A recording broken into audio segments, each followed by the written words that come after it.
Bismillahirrahmanirrahim. Assalamualaikum warahmatullahi wabarakatuh. Alhamdulillah, ketemu lagi dengan saya di kelas perubahan.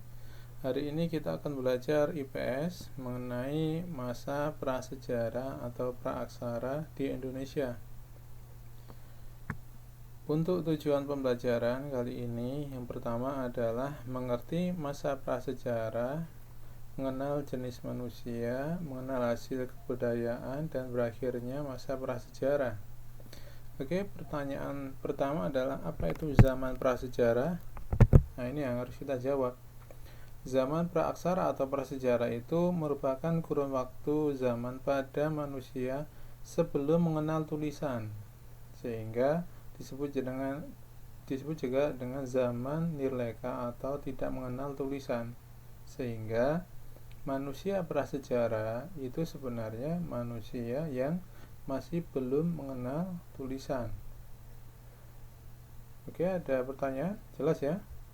Nah, untuk terjadinya bumi ya, mulai dari dulu sampai sekarang ini dibagi menjadi 4 zaman. Yang pertama adalah zaman Arkeozoikum.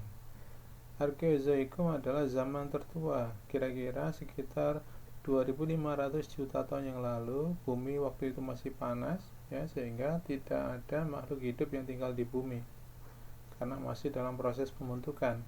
Berikutnya adalah zaman Paleozoikum, yaitu sekitar 340 juta tahun yang lalu. Jadi di sini suhu bumi menurun amat drastis, mulai mendingin, dan ada makhluk hidup pertama kali, yaitu bakteri ya, hewan bersel satu. Berikutnya adalah zaman Mesozoikum atau zaman sekunder ya, kira-kira terjadi sekitar 140 juta tahun yang lalu ya. Zaman ini ditandai dengan munculnya hewan-hewan reptil besar ya, yang kita kenal seperti dinosaurus. Oke. Berikutnya adalah zaman Neozoikum ya, Neo itu baru, sekitar 60 juta tahun yang lalu ya. Jadi kehidupan di zaman ini mulai stabil, terus berkembang dan beragam makhluk hidup. Berikutnya, untuk jenis-jenis manusia purba ya, yang ada di Indonesia, ada beberapa yang pernah ditemukan. Yang pertama adalah Meganthropus paleojavanicus. Jadi ini adalah manusia purba yang besar dan tertua di Jawa ya. Ini pertama kali ditemukan di daerah Sangiran, Lembah Bengawan Solo. Berikutnya yaitu Pithecanthropus erectus ya. Ini adalah manusia purba juga. Dia juga bisa berjalan secara tegak, cirinya. Terus tingginya sekitar 165 sampai 180 cm, ditemukan di Mojokerto. Berikutnya adalah Homo soloensis, manusia dari Solo, ditemukan pada tahun 1931 sampai 1934 oleh ilmuwan Belanda di lembah sungai Bengawan Solo. Untuk hasil kebudayaan, kita mengenal pembagian zamannya. Pertama, untuk kebudayaan Paleolitikum. Paleolitikum adalah sebuah kebudayaan batu tua, sehingga peralatan yang digunakan terbuat dari batu yang masih kasar. Oke. Terus kebudayaan ini dibagi menjadi dua, yaitu kebudayaan Pacitan. Dari Pacitan ini ditemukan alat-alat terbuat dari batu di daerah gunung. Diperkirakan alat yang ditemukan ini untuk menggali tanah, untuk mencari makanan sejenis ubi ya, bentuknya seperti kapak genggam ya, seperti ini gambarnya. Jadi alat ini digunakan untuk mencari ubi di dalam tanah, disebut dengan juga batu serpi. Berikutnya adalah kebudayaan Ngandong. Kebudayaan Ngandong ini juga ditemukan kapak genggam dan juga ditemukan banyak alat-alat dari tulang binatang ya, dan juga tanduk rusa yang berfungsi sebagai penusuk atau belati atau mata tombak ya. Seperti ini gambarnya.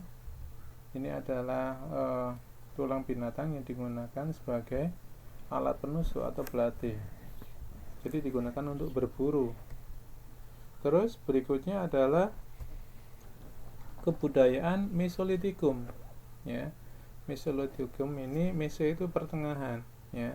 Ada dua kebudayaan, yaitu kebudayaan Jokkonmondinger, juga kebudayaan Abruzos.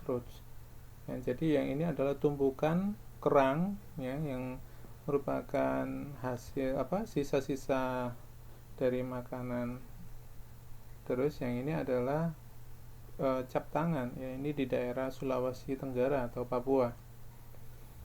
Berikutnya ada lagi kebudayaan Neolitikum atau zaman batu baru. Ya, di sini hasilnya adalah jenis kapak persegi dan juga kapak lonjong. Ya, alat ini ditemukan di daerah Minahasa, di Sulawesi dan juga di Papua.